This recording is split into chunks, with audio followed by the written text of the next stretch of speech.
Estoy con los flows que ninguno. Otra noche haciendo plata para Bruno. Full life será su futuro. Les voy a dar lo que mi madre no tuvo. Bienvenidos a un nuevo podcast. Esta vez estamos con el placer y el honor de estar con Damián Tabacman, presidente de la CEDU. Gracias por tu tiempo, Damián. Gracias por venir a nuestro podcast. No, muchísimas gracias por la invitación y por la oportunidad de compartir un rato juntos. Encantado, acá estamos. Bueno, Damián, para comenzar, siempre sé hacer esta pregunta. ¿Quién es Damián detrás de los títulos? Sabemos que sos arquitecto, que tenés un máster en finanzas. Efectivamente, soy arquitecto. En la práctica soy algo parecido a un ex arquitecto porque no tengo una actividad profesional clásica en el ámbito de la arquitectura. Más bien fui migrando, como bien vos planteás, al mundo del desarrollo inmobiliario. Em, Papá de familia, casado, 3 hijos, 3 nietas, 3 nietos, 2 mujeres y un varón, y uno por venir. Trabajo un montón, hago con mucha vocación, todo lo que gira en torno a mí, que básicamente tiene que ver en el ámbito profesional con dirigir institucionalmente a los desarrolladores inmobiliarios de Argentina, ser de alguna forma la cara visible frente al gobierno en sus distintos niveles y a la sociedad respecto de dónde estamos y dónde queremos ir, por un lado. Por otro lado, una parte muy importante de lo que hago y conforma de alguna manera mi ADN y mi esencia, y en parte pretende responder a tu pregunta. Tengo una muy intensa actividad docente. Dirijo hace como 20 años un posgrado en desarrollo inmobiliario en la Universidad de Buenos Aires y otro en la Universidad Torcuato Di Tella, que es la más prestigiosa privada, o una de las más prestigiosas privadas de Argentina, y después también soy profesor titular de esta misma actividad en las carreras de grado de arquitectura, tanto de la Universidad de Buenos Aires como de Di Tella. O sea, me ocupo mucho de enseñar esta industria en la que estoy sumergido, y también le dediqué muchos años, le sigo dedicando a construir material bibliográfico sobre esto. De hecho, escribí 7 libros, ahora ando por el octavo, y claramente no son novelas, sino que es como material técnico, este, que pretende darle soporte a la profesionalización de esta disciplina. Si te tengo que contar de alguna manera, sintéticamente, lo que ocurrió en las últimas décadas con nuestra actividad, que me parece que viene bien a cuento en relación a lo que hago. El desarrollo inmobiliario como disciplina, como actividad, como tal, no era una cosa que hasta hace como 20 años o 25 años era desconocida en Latinoamérica en general, en Argentina en particular. Era una actividad liderada esencialmente por los que se llamaban empresas constructoras. Sí. El nombre desarrollador o desarrollista simplemente no se aplicaba en nuestros países, en Argentina tampoco. Y como se identificaban como constructores, en realidad todo el foco estaba puesto en el aspecto edilicio, ni siquiera tanto en la arquitectura. De hecho, la mayor parte de los que se dedicaban a comprar terrenos para construir edificios y venderlos, eran empresas constructoras dirigidas mayoritariamente por ingenieros. Y el rol del arquitecto, esto era así cuando yo me recibí de arquitecto hace unos 2000 años, más o menos. El rol del arquitecto estaba limitado en muchos casos cuando el ingeniero a cargo se sensibilizaba con la cuestión o tenía un poquito más de sensibilidad.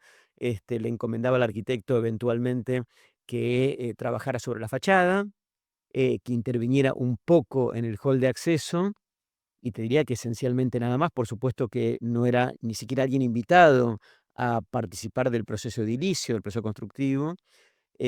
Tampoco trabajaba sobre lo más elemental de la tarea de un arquitecto, que hoy nos parece muy obvio, que es las plantas tipo de un edificio. La planta la diseñaba Claro, la normalmente un tipología. ingeniero, y así fue durante muchísimos años, incluso durante el apogeo de la industria privada, de la construcción privada en las principales ciudades de la Argentina, fue la década del 60 y 70, ¿no?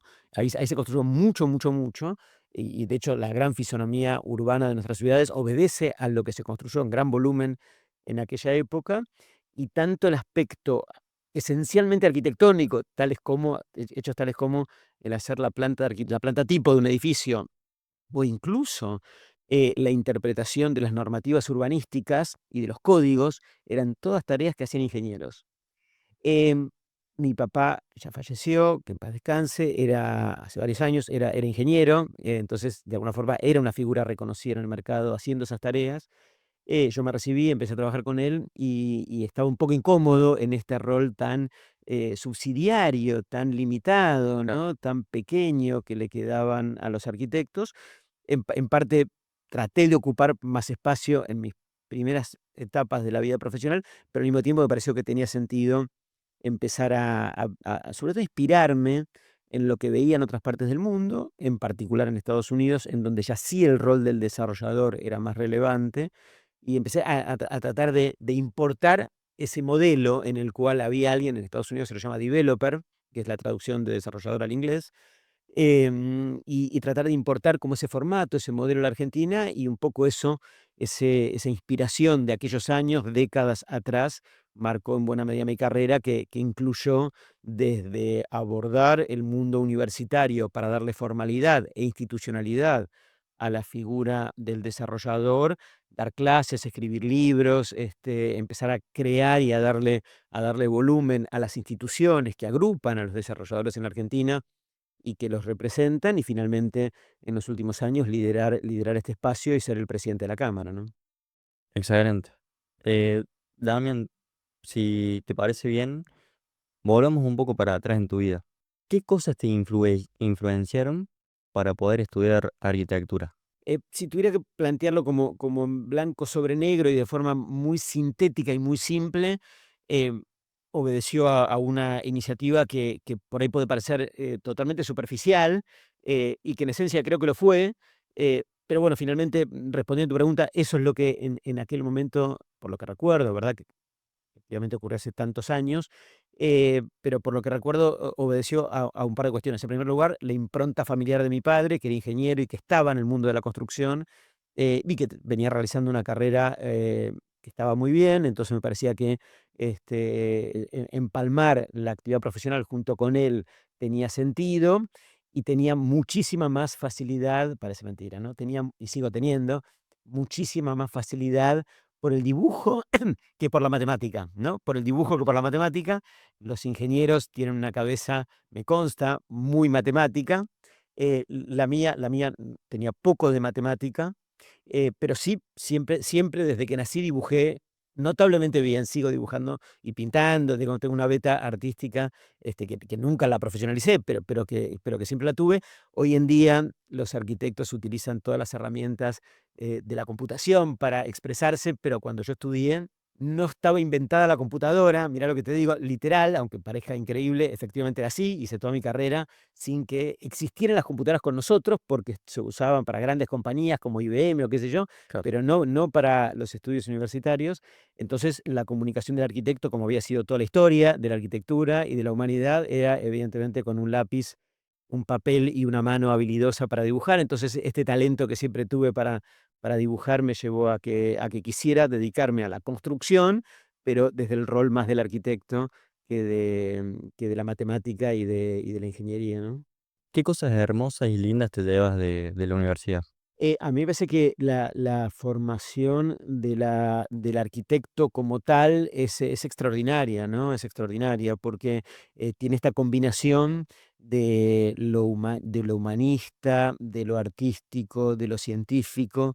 En fin, es como que conlleva, ¿no? Implica un mix de cosas que después son las herramientas imprescindibles para poder desempeñarse como arquitecto, pero que en realidad le imprimen al formateo de la cabeza del arquitecto o del estudiante de arquitectura, que es una cabeza en la etapa universitaria muy permeable a recibir un montón de cosas que finalmente terminan desencadenando en una forma de mirar la vida que me parece que es extraordinaria, y que por supuesto uno a lo largo de la vida va interactuando con otras profesiones, entre otras, por ejemplo, la que mencionamos, la ingeniería, pero tantas otras que son muy técnicas, ¿no? Y que son técnicas para, bueno, como un ingeniero, calcular un edificio, y está bien que sea súper técnico para que no se caiga, pero que en muchos casos carecen, al menos en la etapa formativa. Después muchos ingenieros la incorporan, como tantas otras profesiones, de otros aspectos más humanistas o más vinculados con otras aristas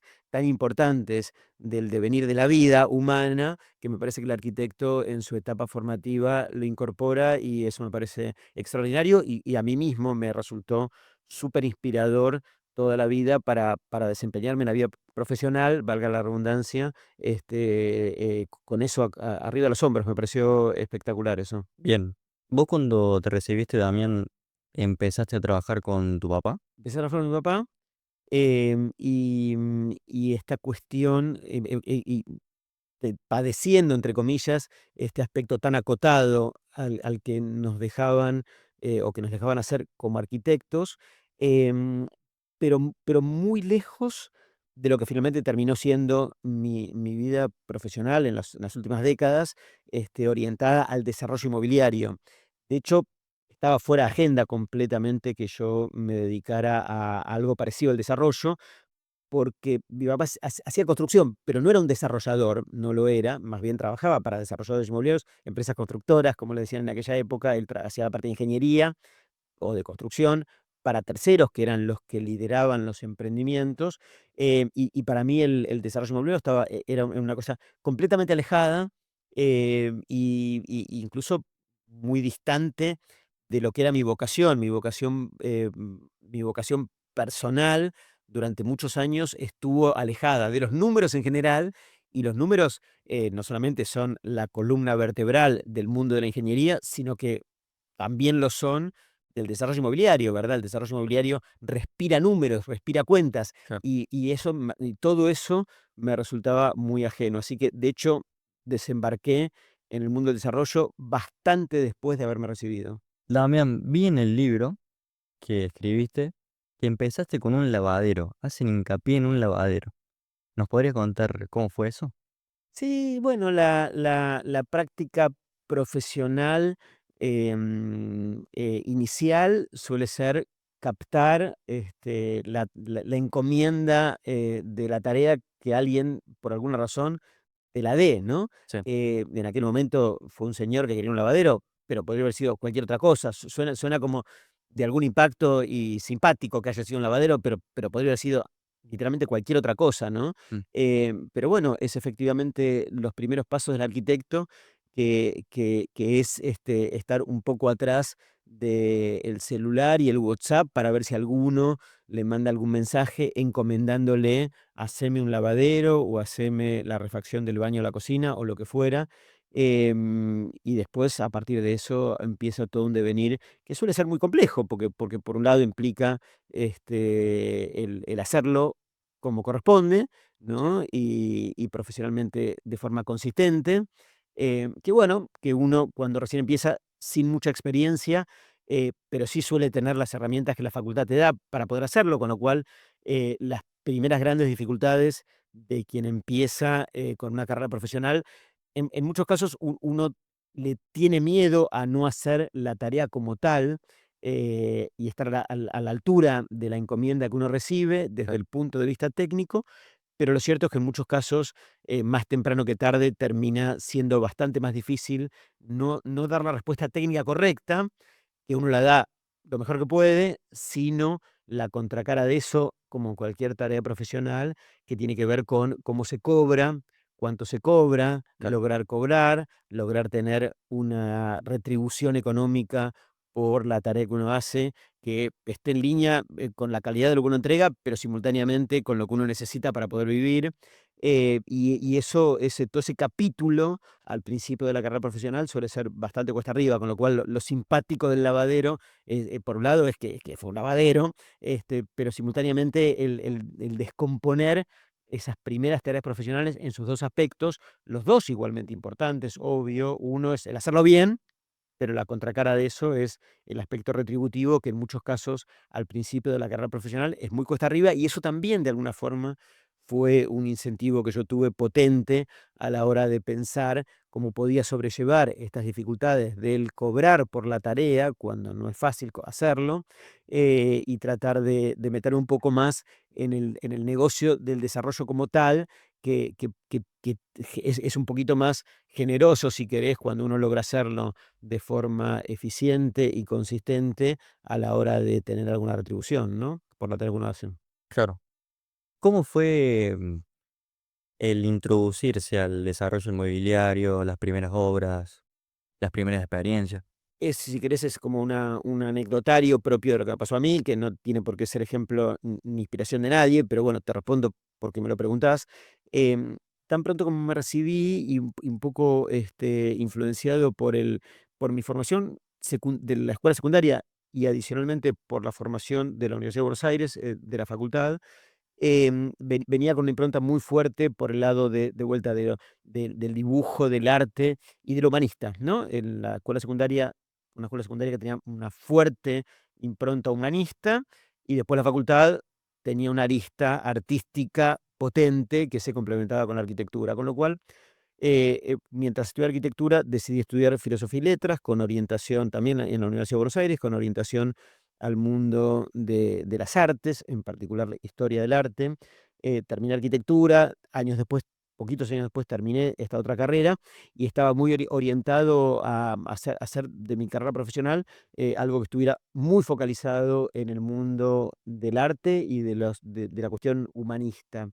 Em, Y después las cosas de la vida fueron como le pasa a tanta gente, me casé, hijos bastante joven, etcétera, etcétera, y en ese mundo encontraba que era difícil llegar a fin de mes, por llamarlo de una manera. Entonces me pareció que tenía que abrir abrirme nuevos horizontes para poder tener un desempeño profesional con mejor retribución. Y entonces, aún teniendo enormes dificultades en el mundo de las matemáticas y en el mundo de las cuentas, me pareció que debía contrapesar esa falencia con aprender finanzas, y entonces hice mi maestría en finanzas, que me costó un horror al principio, después la encaminé, pero me costó muchísimo. Las primeras clases todavía lo recuerdo. Yo había sido un muy buen alumno en toda mi formación académica, tanto en arquitectura como en la secundaria, incluso en la primaria. Siempre había sido un muy buen alumno. Y cuando empecé a interactuar con el mundo de las finanzas en la maestría, las primeras clases sobre qué es un balance que para un contador es una cosa súper elemental, un contador público, ¿verdad? Me resultaba verdaderamente como aprender japonés, ¿verdad? O sea, muy arduo y muy difícil. Finalmente me sobrepuse a eso, pero bueno, fue el haber aprendido finanzas en aquellos años lo que me abrió las puertas de empezar a entender un poco más el mundo del desarrollo inmobiliario como tal, y tener adicionalmente ventajas competitivas potentes, que era el tener este bagaje de conocimiento que los que lideraban las compañías de desarrollo en aquella época no lo tenían. Los ingenieros sabían de cálculo de estructuras, pero no sabían de finanzas. Los contadores sabían de finanzas, pero no sabían de cálculo de estructuras. Yo sabía más o menos todo eso, e inclusive también sabía de arquitectura, obviamente porque era arquitecto. Así que eso me permitió en algún punto de mi carrera, bastante joven, poner el pie en el acelerador y ganarme un espacio más o menos significativo en el mercado, que es lo que me dio el puntapié inicial, ¿no? claro, entiendo.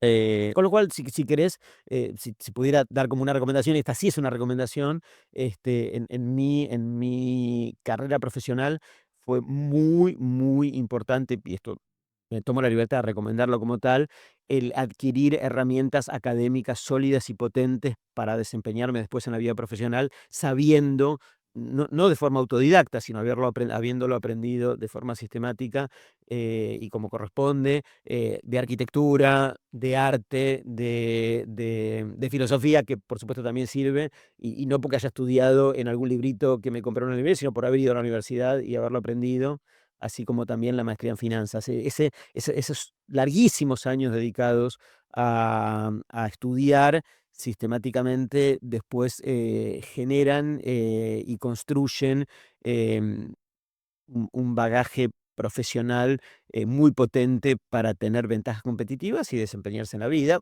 Por supuesto que nunca falta el autodidacta primaria sí, incompleta que termina siendo multimillonario y súper exitoso, nunca falta. sí, O los Messi de este mundo, o los Maradona, naturalmente que los hay.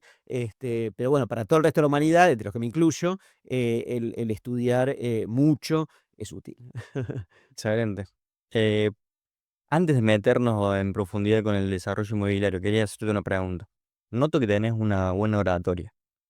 ¿Eso lo fuiste practicando, se fue dando solo o hiciste algo en especial? No, no hice nada, es innato y práctica. Y Y el mundo académico y dar clases ayuda mucho a practicarlo, pero si no lo traes es difícil, no es imposible, pero es difícil, ¿no? Es bastante innato. también me han dicho, y lo veo y lo noto, como que en el desarrollo inmobiliario las habilidades blandas son muy buenas. No sé qué opina usted. 100%, 100%. O sea, sí, efectivamente, tienen un rol clave en los proyectos inmobiliarios o de desarrollo urbano, o todo lo que está bajo la familia o el paraguas de lo que hacemos, las habilidades blandas, efectivamente, ¿no? El entender lo que uno va a fabricar, porque finalmente es una actividad industrial, indirectamente hablando, es industrial, ¿no? O sea, agarramos un terreno, construimos un edificio y vendemos departamentos, con lo cual tiene como un componente industrial, no tan repetitivo, obviamente, como si fuera una fábrica de autos, pero tiene un componente, ¿no? Industrial en la concepción de ese producto. Me tomo la licencia de llamarlo producto a lo que hacemos. A veces, en algunos ámbitos, sobre todo en la arquitectura, el llamar producto a lo que hacemos, cuando los arquitectos lo que hacemos es hábitat, ¿verdad? Y lo llamamos en nuestra jerga hábitat, pero cuando ya pasás al mundo del desarrollo inmobiliario, desarrollo urbano, a esta misma fabricación del hábitat o producción del hábitat, nosotros solemos teñirla de otro tono, ¿no? Que viene más por el mundo de la conceptualización de un producto, y lo llamamos producto naturalmente exagerando y tomándonos la licencia de hacerlo así, sin por eso faltar el respeto a la tarea del arquitecto que produce hábitat, pero bueno, como nosotros hacemos desarrollo inmobiliario, no tenemos casi más alternativa que ponerle esta otra pátina, este otro tono, de llamarlo producto, y al entender cuál es el producto que uno tiene que finalmente poner en el mercado, porque hacemos eso, ponemos cosas en el mercado, es mejor, es muchísimo mejor aquel producto que finalmente está más en sintonía con lo que la gente quiere comprar y con la demanda, porque si estamos más en sintonía con eso, ganamos más plata finalmente, es decir, el producto se hace económicamente más exitoso y más sustentable y finalmente, por supuesto, más rentable. Y para poder tener ese termómetro de cuál es el producto que va a ser mejor y más vendido, las habilidades blandas son esenciales, ¿no? Son esenciales. Por supuesto que eso no desconoce las habilidades duras, incluso en esta materia, tales como, por ejemplo, cuando concebimos un producto y estamos para lanzarlo, recurrir a habilidades duras útiles para eso, tales como un estudio de mercado, un relevamiento de lo que el mercado está demandando y ofreciendo, algún mapa competitivo para poder entender qué elementos uno tiene que poner en el mercado para que le compren a uno y no al de enfrente. Esos son elementos duros que alguien, cuando diseña un producto de desarrollo inmobiliario o una mayonesa, siempre son cosas a las que recurre, pero las habilidades blandas son extremadamente, extremadamente potentes, y en muchos casos ocurre que alguien, que cuando sale un desarrollador o inmobiliario o de otras cosas, ¿no? Cuando sale a recurrir a la información dura de lo que hay en el mercado para identificar la oferta existente, en muchos casos de esa oferta existente se desprende qué uno podría hacer para ser más exitoso que los demás, pero a veces no se desprende eso, y en muchos casos las propias habilidades blandas te permiten imaginar algún producto que la oferta no está ofreciendo, valga la redundancia, y que cuando uno lo pone en el mercado, impulsado por este aspecto intuitivo del imaginar que esto que nadie ofrece podría funcionar, y en muchos casos sí funciona. Entonces, y eso es el emergente de este mix de lo duro y lo blando. Excelente. Excelente respuesta con respecto a las habilidades blandas. Vos has desarrollado en Estados Unidos, por lo que sé, y acá en Argentina. Y en Europa, En no, Europa. varios Ah, países de Latinoamérica, sí. bueno. ¿Cómo se estudia un inmueble, básicamente? En realidad, no es, nosotros no estudiamos inmuebles. Nosotros lo que hacemos es elaborar proyectos de inversión Sí. inmobiliarios a partir de inmuebles, con lo cual no es el hecho de estudiar el inmueble, es estudiar proyecto de inversión como tal para ver si el proyecto tiene sentido de ser hecho o no funciona y no vale la pena avanzar. El estudiar un inmueble tal como lo planteas tiene un montón de aristas que uno podría hacer a la hora de honrar este concepto, estudiarlo, por ejemplo, estudiar sus aspectos patrimoniales, históricos, ambientales, simbólicos, lo que fuera, cosas que, por ejemplo, en la Facultad de Arquitectura uno estudia, pero que a los efectos de un proyecto de inversión, algunas de estas cosas podrían ser de súper utilidad y otras completamente inútiles, con lo cual, cuando hacemos lo nuestro, específicamente nos focalizamos en estudiar el proyecto de inversión como tal a partir de un inmueble, ¿no? Entonces, la respuesta sería, ¿qué tipo de cosas miramos para evaluar un proyecto de inversión y ver si es viable o no es viable? A partir del inmueble podría responderte a esta pregunta si es que tuvieras esto en mente, ¿no? Claro. Bueno, entiendo y voy aprendiendo sobre el marcha. ¿Qué diferencia hay entre acá Argentina y en Estados Unidos, por ejemplo? O sea, hay infinidad de diferencias, infinidad, ¿no? Y podríamos pasarnos días y días explicando las diferencias, pero hay algunos conceptos estructurales y esenciales propios de la disciplina de hacer desarrollos inmobiliarios que son comunes a todo el universo. Es decir, y de hecho en el ámbito académico lo que hacemos es empezar por herramientas, si querés, universales, por llamarlo pretenciosamente de algún modo, ¿no? Herramientas que le enseñamos a alguien que quiere ser desarrollador inmobiliario en Buenos Aires, pero que bien podría aplicarlas en Córdoba, en Montevideo, en París o en Tokio, ¿verdad? Herramientas que son comunes a todos, em, que son complejas porque son esencialmente multidisciplinarias, llevan un tiempo, que es lo que nos demanda el ámbito universitario para ser explicadas, pero que en esencia tampoco son tan complejas, de hecho nos ocupamos de hacerlas entendibles. Y después, efectivamente sí es cierto que cuando uno quiere aplicarlas a diferentes ámbitos geográficos, te encontrás con infinidad de particularidades locales. Si me preguntás por Estados Unidos respecto de Argentina, las diferencias son infinitas, tales como no solamente el lenguaje, lo cual es una obviedad, sino también los marcos jurídicos. El marco jurídico, sobre todo anglosajón, que es el que prima en Estados Unidos, es muy distinto del latino, entonces hay cuestiones legales y todo proyecto de inversión tiene que soportarse en aspectos legales, porque finalmente hay transacciones que se hacen de compras o de ventas que deben ser registradas de alguna manera, y eso responde a marcos legales, y los marcos legales son notablemente distintos. Las conceptualizaciones y los marcos regulatorios urbanísticos son completamente distintos, porque la propia impronta conceptual del urbanismo anglosajón es bastante distinto del latino, ni hablar de cómo es la fisonomía de las ciudades en Estados Unidos, que es muy diferente de la gran mayoría de ciudades americanas, son muy diferentes de las ciudades latinoamericanas, y por supuesto que los marcos urbanísticos tienen una gran influencia sobre el tipo de proyecto inmobiliario que uno va a llevar adelante.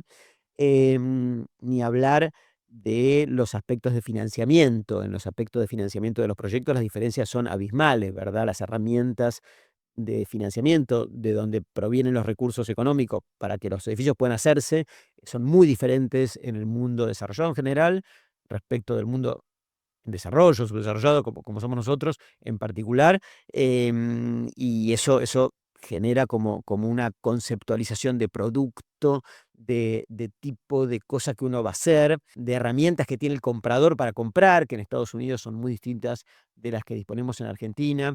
En fin, hay como infinidad de diferencias, pero volviendo a tu pregunta, me parece que sí hay muchas diferencias que uno cuando va a hacer cosas en otro lado tiene que saberlas y tiene que estar bien advertido que son muy distintas, pero el corazón del cómo un desarrollador inmobiliario piensa un terreno y todo lo que va a hacer arriba, en esencia es lo mismo. Che, ¿cómo hago para comprar? Y con plata. Y después, por supuesto, esto puede ir sofisticándose tanto como quieras o puedas, pero nunca te puedes alejar de la esencia de la cuestión, que es que si vas a comprar un paquete de caramelos aquí con plata, Ah, si vas a comprar un departamento sin plata, no lo vas a lograr, ¿verdad? Después uno podría, por supuesto, empezar a complejizarla un poco más la respuesta y entender que la plata a veces alguien te la puede prestar, por ejemplo, para que puedas comprar, pero si nadie te la presta y no accedes a la plata, comprar es imposible, ¿verdad? Acá, con respecto, capaz sea muy superficial, pero lo vengo pensando desde la inflación. ¿Cómo se puede construir? Por ejemplo, yo tengo un lote 10 por 40, pero capaz, como estoy iniciando, no tengo la credibilidad para que alguien me dé capital, digamos. Entonces accedo a un banco, Que tampoco te prestaría. que tampoco me No. prestaría. Bueno, trajiste, bueno, si te dejo hablar vas a traer más temas, pero por ahora, en tu breve pregunta, trajiste 2 temas que son muy diferentes, ¿verdad? Y por ahí los tenés un poquito mezclados, pero requieren 2 respuestas distintas. Podemos focalizarnos en cualquiera de las 2. Uno es la inflación, hablaste de inflación, Sí. este es un tema, digamos, que da lugar a toda una respuesta frente a esta inquietud. Y la segunda es la credibilidad, sobre todo de los que recién empiezan. Por ahí, por tu edad y porque sos joven, lo que puedo imaginar que es la audiencia de tu podcast, al que generosamente me invitaste a participar, y desde ya te agradezco y te felicito por lo que haces, porque está buenísimo. Quizás este aspecto de la credibilidad para el que recién empieza, seguramente sea un tema de interés para vos personalmente y seguramente también para muchos de los que te escuchan, con lo cual, si querés, de ambos temas que mencionaste en tu pregunta, empezaría por este segundo, ¿no? Que me parece que es de mayor impacto, si te parece bien. Sí, dale. Sí, sí. Eh, Definitivamente es un gran tema, ¿verdad? O sea, el que recién empieza eh, carece de la historia, la experiencia y todo lo necesario para transmitir credibilidad. En muchos casos, el que recién empieza tampoco tiene plata para poder encarar proyectos o en algunos casos tiene un poquito de plata, en muchos casos no tiene nada de plata, pero en algunos casos tiene un poquito de plata. Y así como te respondí hace un ratito, para comprar hace falta plata, depende que vayas a comprar, hace falta un poco de plata o mucha plata. Si vas a comprar un departamento, hace falta bastante plata. Si compras un paquete de caramelos, hace falta un poquito de plata, ¿no? Para hacer un proyecto inmobiliario hace falta mucha plata, ¿no? Por definición, hace falta mucha plata, ¿no? O sea, después hay grados, ¿no? O mucha o muchísima, ¿no?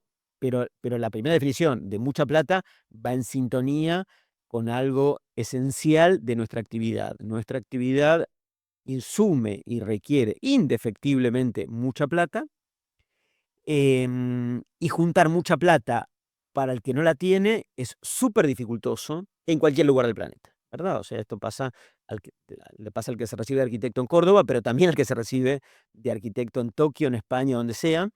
Y sin credibilidad es posible que el grupo de gente cercana al recién recibido no le quiera dar mucha plata al que no tiene credibilidad ni experiencia para hacerla, porque tiene temor, porque no vuelva esa plata ni el capital, ni el resultado o la rentabilidad que el proyecto genere, por la falta efectivamente de experiencia. Pero los bancos tampoco, ¿verdad? Los bancos en Argentina no financian actividades de emprendedurismo en general, y desarrollo inmobiliario lo es, con lo cual los bancos no financian nuestra actividad en Argentina. En otras partes del mundo sí financian la actividad, pero para un inexperto y con poca credibilidad tampoco le financian sus proyectos inmobiliarios. Con lo cual, no es que porque en el mundo los bancos le presten el desarrollo inmobiliario, si alguien sin credibilidad puede ir a un banco y va a salir fracasando o fracasado en el intento por levantar plata para poder hacerlo. Con lo cual, efectivamente, el hacer proyectos inmobiliarios, sobre todo para alguien que recién empieza, reconoce indefectiblemente esta cuestión, ¿no? Indefectiblemente, con lo cual esto no tiene una solución mágica. Che, llamame que te voy a contar la fórmula de la Coca-Cola y que a partir de eso seguro vas a acceder a capital aún sin experiencia y credibilidad, porque simplemente esto es una ingenuidad, no funciona de esa manera. Entonces, bien vale alguna reflexión o alguna recomendación sobre el cómo hacerlo, ¿verdad? O sea, entonces, ¿qué hago, no? O sea, Claro. milagrosamente no me ocurre. Entonces, ¿qué hago, no? Y esto sí tiene respuestas técnicas, si querés, y consistentes, y sí pueden ser una recomendación para quien quiera adentrarse en este mundo sin tener las herramientas, ni ser millonario, porque alguien podría heredar una fortuna y empezar su primer proyecto porque tiene plata, porque alguien se la heredó por alguna razón. Pero bueno, la mayor parte de la gente no tiene esta virtud o este milagroso escenario de ser heredero y rico, ¿verdad? Claro. Entonces, ¿cómo se hace? Bueno, lo primero imprescindible que hay que hacer, y esto, si querés, está escrito en piedra, con lo cual esto sí es indefectible y tiene el mismo valor como recomendación que la ley de la gravedad, o sea que esto sí es una recomendación escrita en piedra, lo ratifico y lo reitero. Lo primero que hay que hacer es aprender de la cuestión, ¿no? Y cuando digo aprender la cuestión, no es que quiera implícitamente hacer de tu podcast una herramienta de marketing para vender mis libros, ¿no? Porque no se trata de eso. Imagínate que con los libros he ganado entre poco y nada, ¿no? Y no lo he hecho para ganar plata, pero sí es imprescindible aprender de la cuestión. Las carreras de grado en general no brindan las herramientas para poder ser desarrollador inmobiliario, brindan parcialmente algunas. Arquitectura te enseña a ser arquitecto, pero no a ser desarrollador inmobiliario, y no hay ninguna carrera universitaria en Argentina que te permita. Yo doy la materia de desarrollo inmobiliario en la carrera de arquitectura, pero es una materia, ¿verdad? Con lo cual, Claro. obviamente es insuficiente. Entonces, la primera cuestión es aprender de este tema. ¿Cómo se aprende? Hay muchas maneras. Una, por supuesto, es comprando mis libros y leyéndolos. No es la única, obviamente. También uno puede hacer un posgrado conmigo en la universidad, es otra manera. Tampoco es la única. Hay otras formas de aprender. Por ejemplo, trabajando con un desarrollador inmobiliario acreditado, con comprobado éxito, y que al mismo tiempo tenga alguna vocación de enseñarle del arte de hacer proyectos inmobiliarios a la gente que trabaja con él, con lo cual hay otras formas. Uno podría hacer eso, entrar a trabajar con algún desarrollador inmobiliario importante y tratar a partir de eso de ir aprendiendo. Pero digo, hay muchas formas de aprender. El hacerlo de manera autodidacta también es una manera demasiado riesgosa, para serte franco, porque en esta actividad hay mucha plata en juego, y cuando vos no honrás la promesa que le haces a la gente que pone plata y la gente pierde la plata, en general se ponen bastante enojosos, ¿no? Y la gente reacciona mal. Entonces, el ser autodidacta tiene ese riesgo de que te quieran partir un palo en la cabeza. Entonces, puede ser, pero no es el plan que más recomiendo. El plan que más recomiendo es dedicarle un poco de tiempo con alguna que otra herramienta a aprender de la cuestión. Esta es una actividad que tiene su grado de complejidad y que además es bastante multidisciplinaria. Es decir, uno, para hacer desarrollo inmobiliario, tiene que aprender. Si no sos arquitecto, no hace falta hacerlo, tenés que aprender arquitectura. Pero sos arquitecto y no sabes nada de contabilidad, tenés que aprender de contabilidad. Y si sabés de contabilidad y sabés de arquitectura, tenés que aprender algo de abogacía o de los aspectos notariales o de los escribanos, en fin, ¿no? Hay como, o de marketing o de ventas o de qué sé yo. O sea, es una actividad suficientemente compleja y multifacética y multidisciplinaria como para que el proceso de aprendizaje requiera eso, dedicarle un poco de tiempo a ver cada una de estas facetas. A la postre de lo cual, una vez que uno se siente un poco cómodo respecto de el cómo llevar adelante, surfear en esta disciplina, tampoco alcanza para tirarte a la pileta, porque ahí igual no tenés la credibilidad. Tenés la credibilidad del tener eventualmente un título de posgrado de una maestría que yo doy, pero tampoco alcanza con eso para construir credibilidad. Uno, después de eso, por supuesto que bien podría empezar a ver terrenos, evaluar terrenos con las herramientas que yo doy, armar planes de negocios y con eso intentar levantar capital. Yo no creo que sea el segundo paso.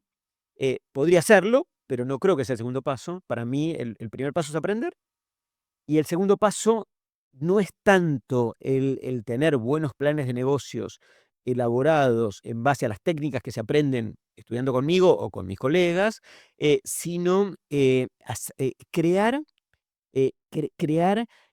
las compañías, las organizaciones, las empresas que que tengan capacidad de llevar adelante proyectos inmobiliarios, crear la desarrolladora inmobiliaria, crear el equipo dedicado a llevar adelante desarrollos inmobiliarios.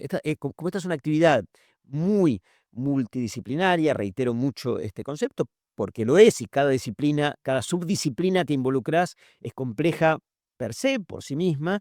En general, es saludable armar la desarrolladora. Esto significa una un proyecto de empresa, una pequeña empresa, 2 o 3 socios, con especialidades distintas, con aptitudes distintas y con capacidad de abordar las distintas facetas complementarias de la actividad. Te voy a dar un ejemplo rudimentario, fácil de entender, que no es una receta, pero que permite entender el concepto y podría ser de otra manera, pero esta es una manera simple de entender a dónde voy, ¿no?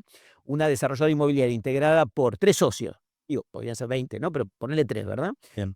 Uno que sea un arquitecto, que sepa arquitectura, ¿verdad? Otro que sea un contador, que sepa de verdad de cómo administrar un proyecto inmobiliario, de cómo manejar la finanza, la contabilidad, los impuestos, en fin, cuestiones que un arquitecto que hizo un posgrado conmigo en parte aprendió, pero no sabe como un contador, con lo cual asociarse eventualmente con un contador y asociarse. Digo yo, de vuelta, esto es un ejemplo simplemente para que se entienda el concepto. Una tercera pata que sea un comercializador inmobiliario, o sea, un señor que se ocupe de la venta de inmuebles, ¿verdad? Que sea el que pueda entender o tener el termómetro del mercado, si la gente está buscando 2 ambientes, 3 ambientes, unidad más chica, más grande, qué sé yo, y que finalmente de cara a poner el producto en el mercado tenga las aptitudes necesarias para conseguir compradores, ¿verdad? Porque Claro. esta actividad de fabricar metros cuadrados, si finalmente no se venden, te fundís, ¿no? Con lo cual es esencial en la actividad que uno pueda poner el producto al mercado y alguien tenga las herramientas necesarias como para poder enamorar y captar finalmente compradores que adquieran lo que uno está fabricando. De la mano de estas 3 aptitudes básicas, uno podría generar un equipo de trabajo que tenga alguna capacidad no solamente de identificar buenos proyectos, sino de mostrar que cuando hay que hacer el edificio hay un arquitecto que sabrá hacerlo, cuando hay que manejar la plata hay un contador que sabrá sumar y restar como corresponde, y cuando hay que vender alguien sabrá cómo enamorar, insisto, a un comprador. Y de la mano de estas 3 figuras, no solamente tener el equipo necesario como para poder llevar adelante esta actividad, que es larga, es compleja, que implica un montón de plata, sino que también sean 3 actores que se reúnan, en primer lugar, en la expectativa de hacer la tarea, en segundo lugar, y repartiéndose cada una de las especialidades, en segundo lugar, tirando todos para el mismo lado en la idea que el objetivo sea que el negocio resulte lo mejor posible y que la verdadera ganancia de los 3 no sea, este es un concepto importante, la verdadera ganancia de los 3 no sea el honorario profesional que van a recibir por hacer la tarea de llevar los balances de la compañía o de hacer el proyecto del emprendimiento o el honorario por cerrar o la comisión inmobiliaria por cerrar una venta, sino que eso, por supuesto, se cobrará, pero que el principal objetivo de los 3 sea que el negocio sea resulte lo más rentable posible y que el objetivo sea que los 3 se lleven la mayor utilidad que el negocio finalmente pueda generar, producto de un trabajo en equipo de los 3, ¿verdad? Que en el mientras tanto podrán recibir los honorarios, pero que el sentido principal no sea el llevarse honorarios, sea finalmente lograr que el negocio resulte atractivo para los 3.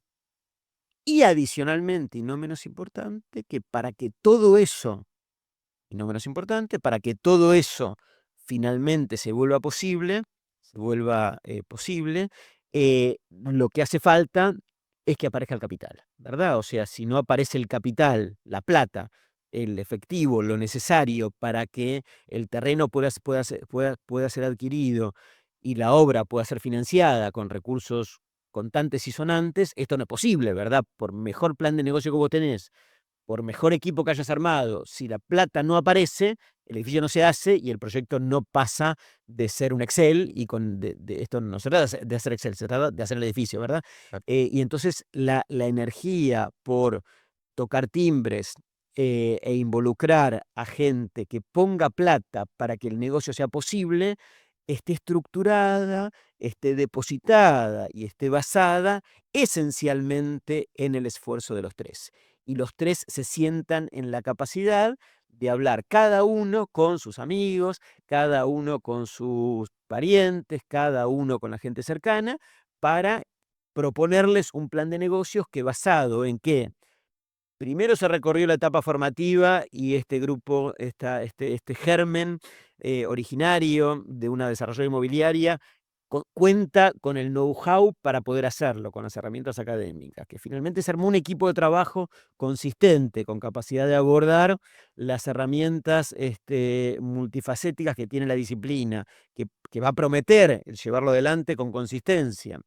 Y que están los tres alineados arriba del mismo barco, y no cada uno tirando para su lado, sino los tres alineados arriba del mismo barco en pos de lograr el mejor negocio posible. Y los tres abiertos, predispuestos y en la vocación de ir a tocar timbre, cada uno de ellos en su grupo cercano de gente, para invitarlos a participar de este proyecto.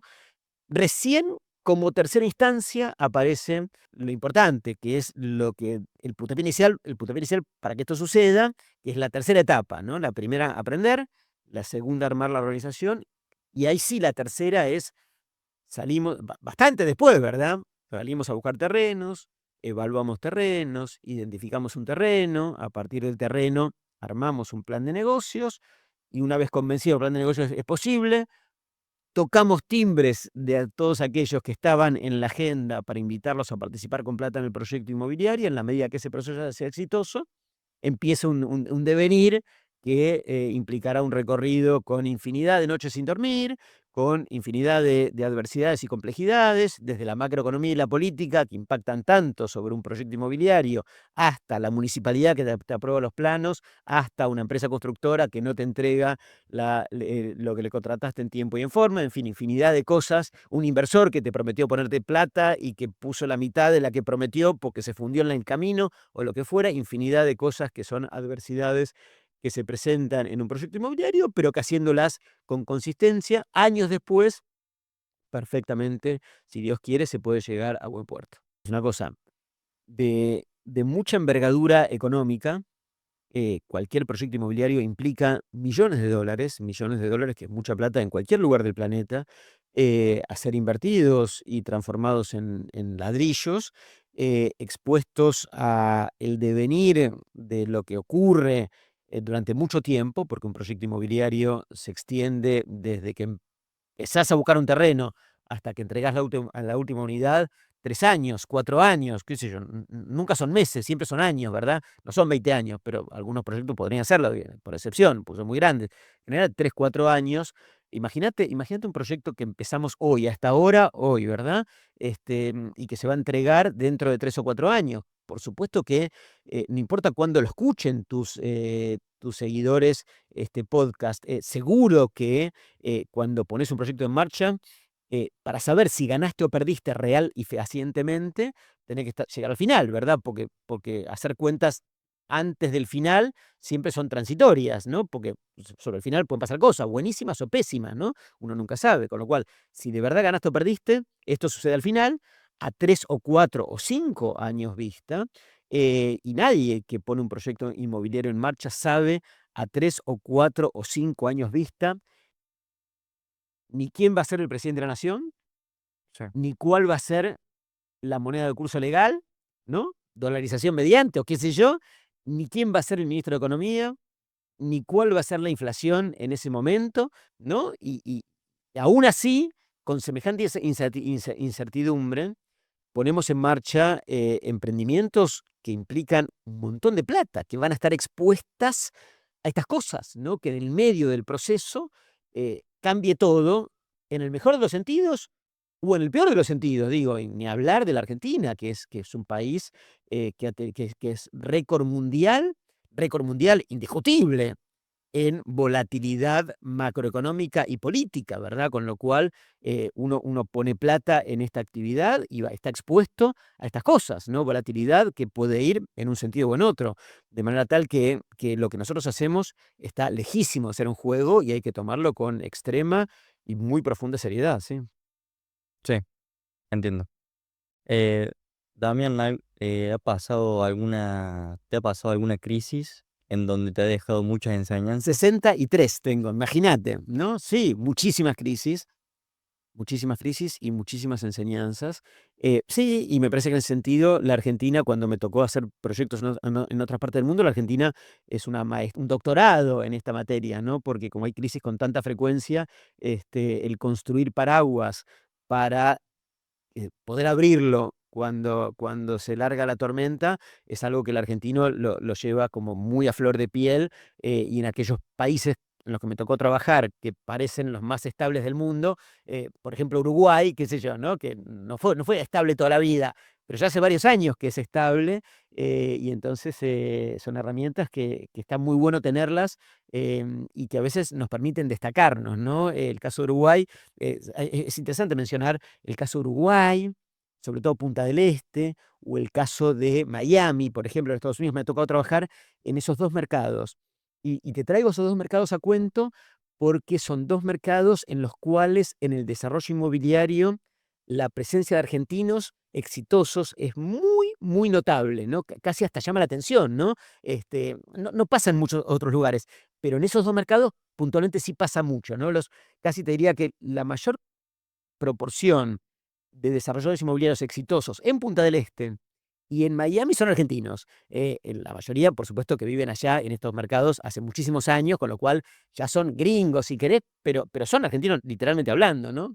Mm. Y bueno, me parece que están curtidos por estas herramientas que cuando viene la tormenta, bueno, ellos como que anticipadamente han tenido la capacidad de construir estos paraguas para protegerse. No son a prueba de balas, obviamente, ¿no? Porque en 2008, por ejemplo, en Estados Unidos, bueno, Bonnie había nacido, o no sé, pero digo, en 2008 en Estados Unidos, para los jóvenes no saben ni de qué les hablo, pero en el mundo hubo una crisis financiera fenomenal. 2008 parecía y se decía en aquel momento, yo trabajaba ya desde hacía décadas, ¿no? Se decía que podía acabarse el capitalismo a raíz de la crisis universal financiera del 2008, que tuvo su epicentro, mirá lo que te voy a decir, tuvo su epicentro y su disparador en el mundo del desarrollo inmobiliario de Miami, que voló por los aires, no físicamente, sino en términos financieros,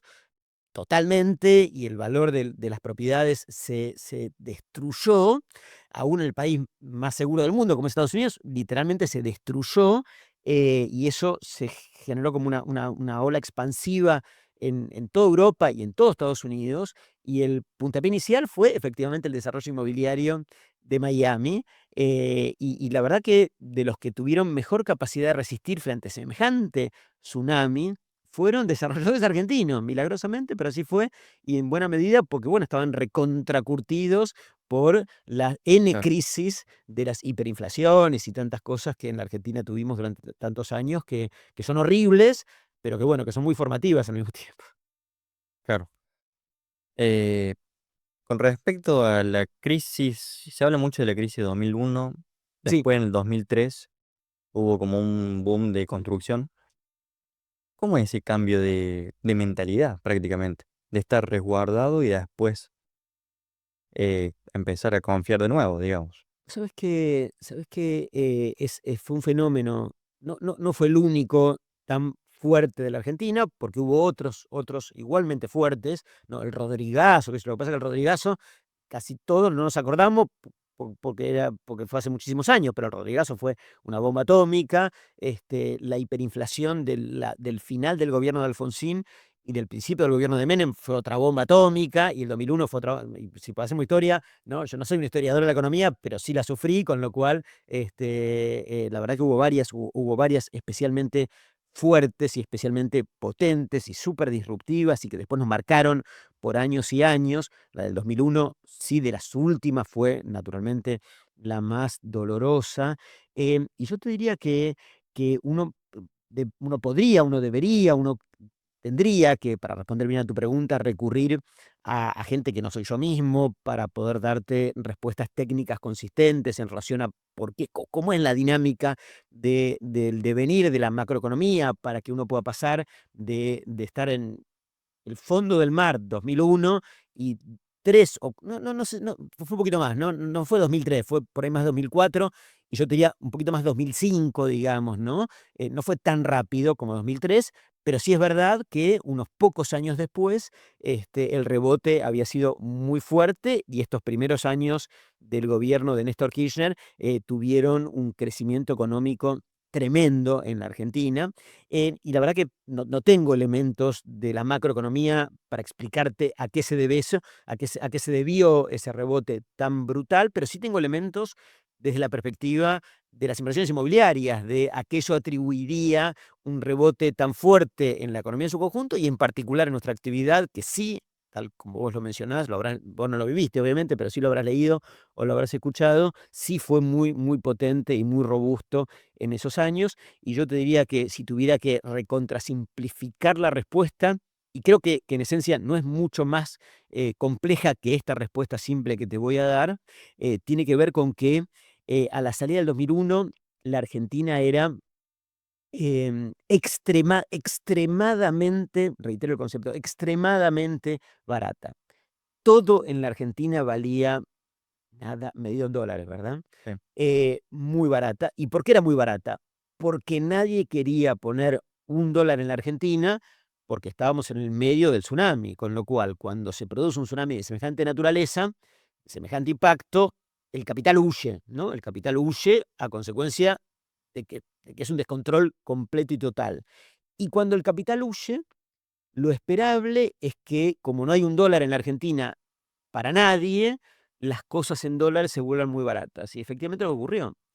La construcción en la Argentina, en aquel momento, diría que sin semejante nivel de complejidad, el 2000, la última parte del gobierno de Alberto Fernández no tuvo tal nivel de profundidad, la crisis, porque no fue así, pero tuvo algunos puntos de contacto con aquello otro que fue infinitamente más profundo y de mayor impacto, pero bueno, era muy barato. Y vos sabés que el inversor, que finalmente es el que hace que un proyecto inmobiliario sea posible, o sea, de vuelta, tiene que ser la plata, ¿verdad? Sí, Y la funciona. plata aparece usualmente en general, sobre todo al principio, de la mano de inversores.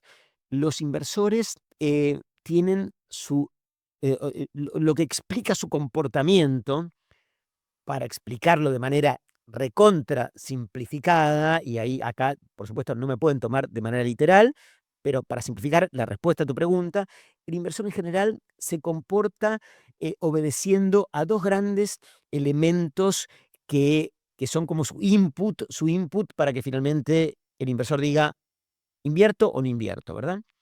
Em, Uno es el temor, ¿no? El temor. ¿Por qué uno invierte?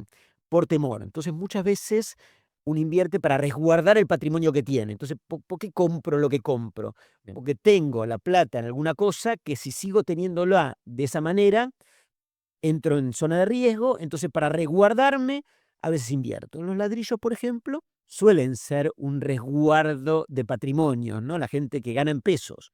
Cuando hay inflación, la inflación te erosiona el valor de los pesos. Muchas veces pasa que en contextos inflacionarios, la gente, para proteger el patrimonio que tiene, si algún excedente puede acceder en pesos, transforma eso en ladrillos y compra inmueble. Entonces, el temor es un ejemplo. Hay infinidad de ejemplos de distintas vertientes, pero este es un ejemplo, ¿verdad?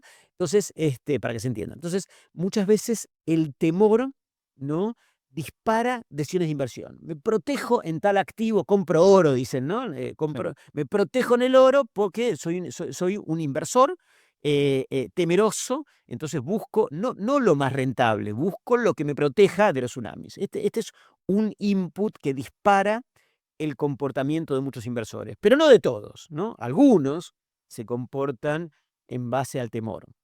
Hay muchos otros que, algunos lo mismos con dos caretas, que puede pasar, y otros son otros inversores. Está la otra familia de inversores cuyo comportamiento general está explicado por lo que uno podría identificar como la codicia, ¿no? La codicia, la expectativa, la vocación por maximizar la rentabilidad, ¿no? El inversor que va al casino, contra exagerado, ¿verdad? Ese es el codicioso, ¿no? Que quiere jugarse una fichita y multiplicar por n el valor de la fichita, ¿no? Ese es el que en el extremo va al casino, no tan el extremo compra bitcoins, por ejemplo, ¿no? O no tan codicioso, invierte en proyectos inmobiliarios en la Argentina en el 2003, ¿no? El que invertía en la Argentina en proyectos inmobiliarios en el 2003, no era el recontraconservador que resguardaba su patrimonio en oro. El que resguardaba su patrimonio en oro en el 2003 iba a Suiza y compraba oro y lo enterraba en algún banco suizo, ¿no? Fuera del alcance de cualquier presidente alocado latinoamericano. Ese no. Pero en aquel momento la Argentina era tan barata que despertaba la codicia de los inversores codiciosos. Y muchos seguramente pensaban que poner plata en Argentina en aquel momento era bastante parecido a ir al casino, ¿verdad? Porque estábamos saliendo del fin del mundo, ¿no? De un mega tsunami en el que estaba todo completamente patas para arriba, ¿no? Y ese fue el puntapié inicial. Argentina barata. Algunos empezaron, che, ¿cuánto cuesta construir en Palermo? 2,50 pesos. ¿Cuánto cuesta construir en Nueva Córdoba? ¿Qué puede fallar? Puede fallar, porque estamos en Argentina, ¿verdad? Claro. Puede fallar. Pero aún así despertaba la codicia. Y eso fue lo que, a mi entender, tampoco de vuelta, no soy ni macroeconomista, ni pretendo con esto darte una respuesta que bien podría darte un prestigioso profesor de macroeconomía de la universidad, pero sí te puedo dar mi respuesta más intuitiva como desarrollador inmobiliario, que lo que yo recuerdo que en aquel momento me ayudó a convencer a gente a poner plata en ladrillos, es lo barato que era el fabricar ladrillos, y que uno lo miraba en perspectiva histórica, che, ¿cuánto costó históricamente un metro cuadrado acá? Tanta plata. ¿Y cuánto cuesta hoy fabricarlo? Muchísimo menos. ¿Te animás? Bueno, qué sé yo, los más osados ponían todo su patrimonio, como el que va al casino, y esos eran pocos y más locos. La gran mayoría ponían un poquito de su patrimonio para animarse a semejante cosa, y eso fue generando como un círculo virtuoso que terminó dando la fisonomía de nuestra actividad, que bien vos describís, que tuvo como su apogeo en el 2006, 2007, antes de la crisis de 2008, que no fue una crisis argentina, pero que en el 2008 todo esto que vos estás mencionando se enfrió a consecuencia de la crisis internacional. Y te decía, en la última parte del gobierno de Alberto Fernández también la Argentina era, no tan, pero era muy barata. De hecho, los salarios en Argentina, el salario de un operario de la construcción en Argentina era de lo más barato del planeta, y fue un argumento, eso más la inflación, ahí me empalmo con tu pregunta respecto a la inflación, la inflación tan alta, no era una hiperinflación, pero la inflación tan alta que había en aquella época, eh, que hacía que la gente quisiera sacarse los pesos de encima. Esto ya sí muchos lo recordarán porque fue más reciente. La gente quería sacarse los pesos de encima y simultáneamente fabricar un metro cuadrado era muy barato. Generó un volumen de actividad muy importante en aquel periodo en el que tuvimos a Massa como ministro de Economía, y que terminó desembocando en lo que fue el cambio de gobierno. Pero digo, estas cosas ocurren, ¿no? Excelente, como para ir cerrando, pero quería sacarme una pregunta de antemano. Entonces, por todas estas crisis, puede ser que el argentino no quiera directamente poner sus ahorros en un banco y por ende no hay créditos hipotecarios. Sí. Los argentinos, por la sucesión de crisis, muchas de las cuales tuvieron su epicentro en la industria bancaria, el comportamiento, la dinámica, el giro del ahorro de los argentinos, el qué hace el argentino con alguna capacidad de ahorro, es muy ajeno del mundo bancario, ¿no? A diferencia de buena parte del resto del mundo, sobre todo el mundo desarrollado. El mundo desarrollado, un señor que tiene algún excedente, alguna capacidad de ahorro, le pregunta qué hace con la plata, Claro. la deja en el banco, ¿no? O sea, che, ¿qué hace un americano con la plata? La deja en el banco. Después la va sofisticando, porque el propio banco lo va invitando a que compre acciones, yo qué sé, ¿no? Entonces hay un mercado de capitales gigantesco, porque la gente confía, y por eso es como el círculo virtuoso, ¿no? A diferencia del círculo vicioso, ¿no? O sea, respetan los contratos, consolidan sus sistemas financieros, la gente confía en los sistemas financieros, la gente deja la plata en los bancos, y ellos a su vez siguen respetando los contratos, y se genera como un círculo virtuoso que hace que el ahorro del mundo, de buena parte del mundo, sea absorbido por las instituciones financieras del mundo desarrollado, en la confianza que está bien resguardado ese capital, ¿no? Y como está bien resguardado, los bancos tienen plata para prestarla, ¿no? Porque los bancos, cuando los bancos captan plata, Sí. Lo que tienen que hacer para captar plata es pagarte una tasa de interés para que vos dejes la plata ahí, ¿no? Entonces, en cualquier lugar del mundo es así. Cuando vos haces un plazo fijo en cualquier lugar del mundo, el banco te paga un plazo fijo, te paga una tasa por dejar la plata ahí. En los lugares más seguros, esa tasa es muy bajita, en los lugares más inseguros y más inciertos es más alta, pero en todos lados los bancos pagan una tasa. Eh, con lo cual, el dueño del banco, para ganar plata, si solamente tiene egresos, que es pagar la tasa a la gente, se fundiría, ¿no? Porque si agarra la Claro. plata de la gente y la deja guardada sin hacer nada con esa plata y paga la tasa de interés, tiene mucho más egresos que ingresos, con lo cual pierde plata. Los banqueros odian perder plata, con lo cual no dejan la plata durmiendo. Lo que hacen es prestarla, ¿no? Claro. Y el sentido de los bancos es ganar plata entre cuánto te cobran por prestártela y cuánto los bancos le pagan a la gente por tomar los depósitos. Entonces los bancos tienen mucha plata en el mundo desarrollado para prestarla y efectivamente la prestan para todo tipo de cosas, entre otras, naturalmente, para préstamos hipotecarios. La dinámica del ahorro en el mundo patas para arriba, la Argentina es campeón mundial en esta materia, es que para un argentino dejar la plata en el banco pensando, como yo, en mis nietos, tendría que estar más o menos a lo loco para hacer esa. Claro. Ni yo lo hago, ni nadie lo hace, ¿verdad? Entonces el ahorro de los argentinos no gira en torno a los bancos, a veces gira en torno a las cajas de seguridad de los bancos. Pero eso es otra cosa, porque te das cuenta, porque la plata está guardada en una caja, ¿verdad? El banco no la puede prestar, está guardada en una caja, con lo cual tiene otra dinámica, ¿verdad? Eh, ¿Cómo es la dinámica del ahorro de los argentinos? Algunos, los más sofisticados, muy poquitos en términos cuantitativos, llevan la plata afuera, los más ricos por supuesto que sí, pero para la gente de carne y hueso en general, con alguna capacidad, algún excedente mensual, llevar la plata a Suiza está fuera de programa, comprar un departamento en Miami está fuera de programa, porque algunos lo hacen, obviamente los más ricos lo hacen, digamos, pero la gran mayoría no. Comprar un departamento en Punta del Este también está fuera de programa, ¿verdad? Entonces, ¿qué hace la gente con la plata? En general, voy a contar una cosa que todo el mundo sabe, por supuesto es obvia, lo primero que hace es, como dice Moldavsky, ¿verdad? O sea, algunos dólares guardados en el fondo del cajón, en una media, ¿no? Entonces, unos poquitos dólares va guardando ahí, y cuando eso se viene un poquito más abultado, seguramente cuando uno va creciendo en su carrera profesional, ¿qué hacen los argentinos con sus ahorros? Compran departamentos, Claro. compran departamentos. Es como natural que así funcione, y nosotros, de alguna manera, aprovechamos esta dinámica y somos muy bien vistos y somos muy reputados, si querés, a la hora de interesar al argentino cuando tenemos que plantearle que es buena idea que transforme los dólares que tiene guardados en una lata de dulce de batata enterrada en el fondo del jardín en un metro cuadrado que el día de mañana, a diferencia de lo que está en el fondo del jardín, le va a generar una renta, va a poder alquilarlo, va a poder, cuando se jubile, eventualmente vivir de la renta que generan los departamentos, y con ese círculo virtuoso venimos desempeñándonos en esta actividad hace muchísimos años, sin depender para nada de esto que vos bien mencionabas hace un ratito, los créditos que los bancos no dan. Bien, excelente. La última preguntita. ¿Cómo no? Eh, ¿Qué consejo le darías al arquitecto recién recibido? Es una buena pregunta.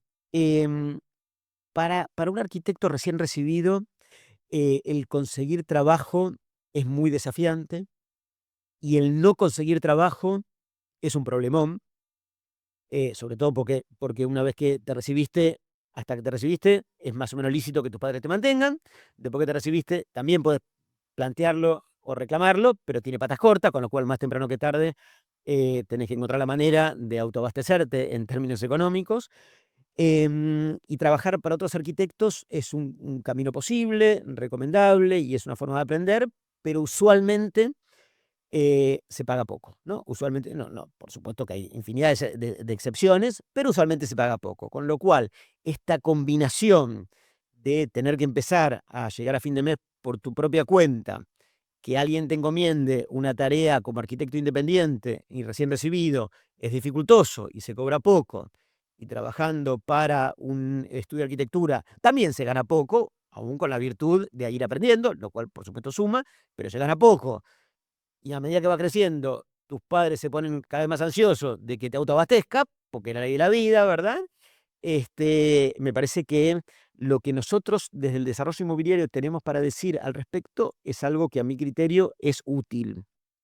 ¿Y por qué digo que es útil? Nosotros cada tanto hacemos encuestas con los consejos profesionales de arquitectura de Buenos Aires o de otros lugares de Argentina y tratamos de entender de qué trabajan los arquitectos en general, ¿no? Y dónde los arquitectos finalmente, pasados varios años, encuentran un terreno fértil del cual adquirir o acceder a retribuciones razonables para llegar a fin de mes, por lo menos, o eventualmente tener algún excedente, ¿verdad? Y en buena medida y en un porcentaje muy alto, muy alto, muy alto, los arquitectos trabajan en forma directa o indirecta del desarrollo inmobiliario, en una proporción muy significativa. Por supuesto, algunos arquitectos terminan siendo desarrolladores inmobiliarios, esos son pocos, y esos naturalmente que trabajan del desarrollo inmobiliario porque son desarrolladores inmobiliarios. Pero después hay otros que no son desarrolladores inmobiliarios, pero que sí trabajan para desarrolladores inmobiliarios en forma directa, ¿verdad? Un arquitecto al que un desarrollador le encomienda el proyecto y dirección de un proyecto inmobiliario. Claro. Esos son arquitectos que directamente trabajan del desarrollo inmobiliario. Pero después hay muchos otros que en forma mucho más indirecta trabajan también del desarrollo inmobiliario. Por ejemplo, el arquitecto que trabaja para una empresa constructora. Ese no hace desarrollo inmobiliario. Pero si no hay desarrollo inmobiliario, la empresa constructora que hace el hormigón de un emprendimiento inmobiliario no tendría trabajo, con lo cual indirectamente también trabaja del desarrollo inmobiliario. Incluso el que trabaja en la municipalidad, aprobando planos de proyectos inmobiliarios. Ese señor no hace desarrollo inmobiliario y está lejísimo un desarrollo inmobiliario. Pero si no hubiera desarrollo inmobiliario, no habría una oficina en la municipalidad para aprobar planos. Los que hacen gestoría de trámites en la municipalidad para desarrolladores, para arquitectos que hacen, o sea, el ecosistema de los arquitectos que en forma directa o indirecta trabajan y viven del desarrollo inmobiliario es infinitamente más amplio que los que trabajan en las otras vetas de la disciplina, que son los que hacen escuelas, los que hacen museos, los que hacen centros culturales. Todo eso, lo que hacen museos, lo que hacen escuelas, lo que hacen centros culturales, eh, en Argentina ni hablar, que siempre falta plata para ese tipo de cosas, pero incluso en el resto del mundo es una proporción muy pequeña de la matrícula profesional. La matrícula profesional de aquellos que de forma directa o indirecta o muy indirecta trabajan gracias a que es desarrollo inmobiliario es gigantesco. ¿Y por qué traigo este punto? Porque para el que recién empieza, que quiere hacer de la arquitectura una carrera profesional, tiene que tener siempre dos cosas en la cabeza, dos cosas en la cabeza. Una es bastante obvia, y todos la saben, y la segunda no es tan obvia y a veces es injustamente bastante vergonzante.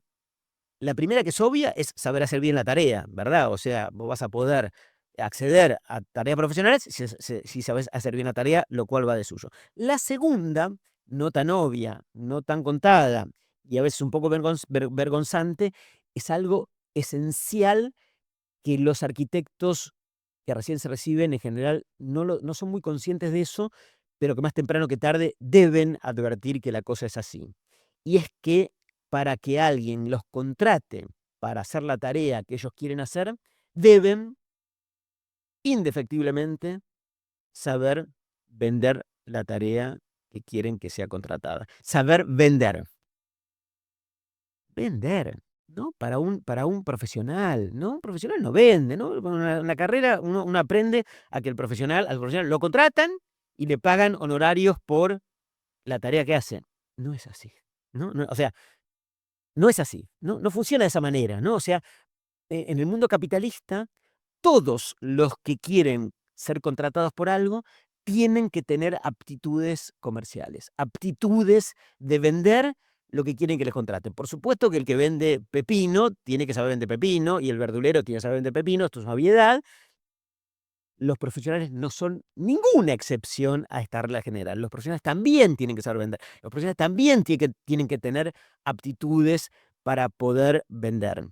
Entonces es muy importante, si algo pudiera recomendarle a los arquitectos que están empezando, es que aprendan a vender para poder acceder a que les contraten aquello que ellos quieren ofrecer, que son servicios Claro. profesionales. Aprender, Esperá, sí. esperá.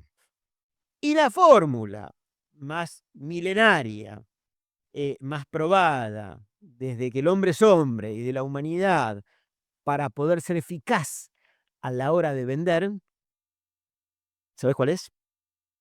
es conocer a tu comprador. Es conocer a tu comprador. Un vendedor que no conoce al comprador, lo más probable es que fracase.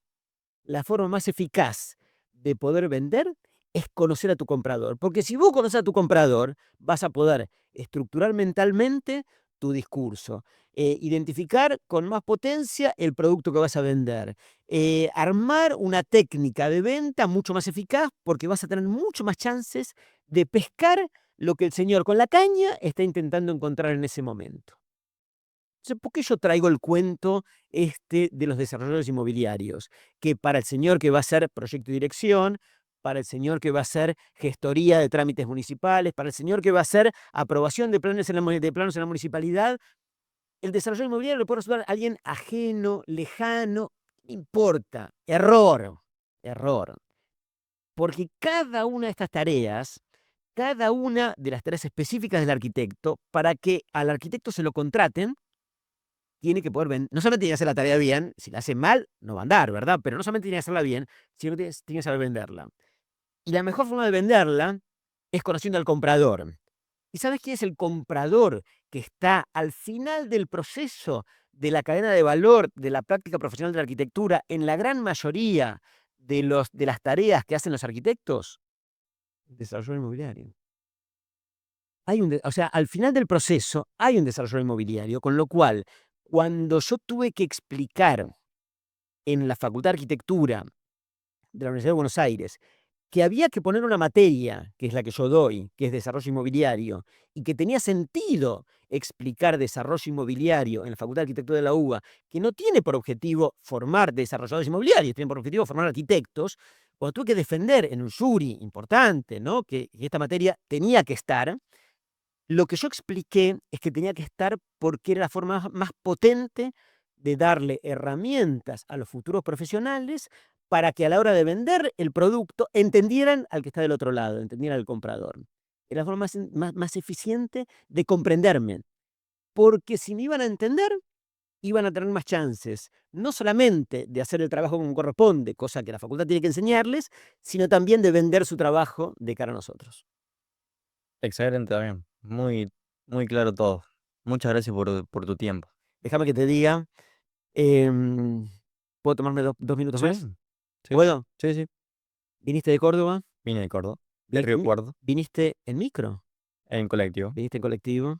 Me conociste en una conferencia, en un pasillo, en el que apenas, si yo salí de dar mi conferencia, apenas si pude darte 1 minuto de atención. Me mandaste un WhatsApp, no sé dónde sacaste mi contacto, y te pareció que tenía sentido un día madrugar, ir a la terminal de ómnibus, tomarte el colectivo, viajar no sé cuántas horas, contratar un espacio como este para hacer este podcast, llamarme 800 millones de veces para que yo finalmente viniera y compartiera este rato con vos. Te tengo que felicitar. Es extraordinaria tu aptitud y tu actitud. Es extraordinaria. Créeme que interactúo con jóvenes como vos dando clases virtualmente todo el día de mi vida. No es normal tu aptitud y tu actitud.